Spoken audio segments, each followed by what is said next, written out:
নমস্কার বন্ধুরা, তোমাদের সামনে নতুন আরেকটি ভিডিও নিয়ে চলে এলাম। তো আজকে দুপুরে চুলা ধরিয়েছি, রান্নাবান্না শেষ করে ভাবলাম একটু ফুলকপি আলু তরকারি করে নিই।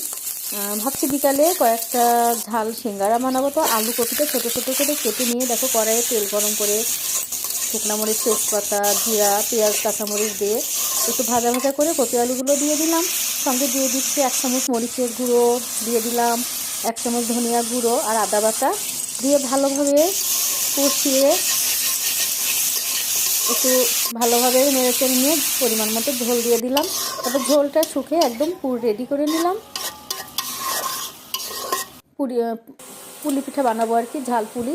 আর এদিকে দেখো গরম জল একটু দিয়ে দিয়েছি চুলোতে, সঙ্গে লবণ দিয়ে দিয়েছি 1 চামচ পরিমাণ মতো লবণ দিয়ে 1 কাপ ময়দা দিয়েছি আর হাফ কাপ পরিমাণ, ছোটো কাপ পরিমাণের 1 কাপ চাউলের গুঁড়ো দিয়ে একটু ভালোভাবে ময়দাটা কাই করে নিলাম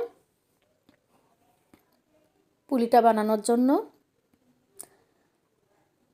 তো দেখো কাইটা করা হয়ে গেছে, একটু ভালোভাবে মেখে এটা আমি একটা বোল তৈরি করে নেব। আর এদিকে আমার পাশের এক প্রতিবেশী ভাস্তি জামাই বেড়াতে এসেছে, তো ভাবছি ওদের গরম গরম কয়টা ভেজে দিই। তো আমি কয়েকটা বানিয়ে নিচ্ছি। তো এদিকে আমার ভাস্তি এসে বলছে, পিসি দেন আমি কয়েকটা তৈরি করে দিই। তো ওর হাতে সঙ্গে আমাকে একটু হেল্প করে দিচ্ছে। আমি কয়টা কয়টা করে নিয়ে ভাজছি। তো ভালো একটু হেল্প হলো আমার, ওর সঙ্গে এসে কয়েকটা বানিয়ে দিল। ভাবছি গরম গরম একটু ভেজে দিই।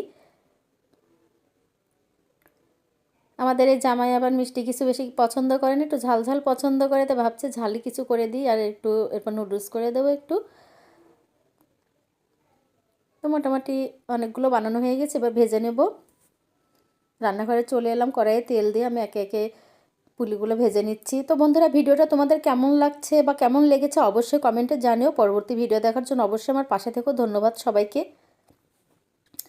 আর তোমরা আমাকে সাপোর্ট করো, আমার পাশে থেকো, এই কামনায় আমি সবসময় করি।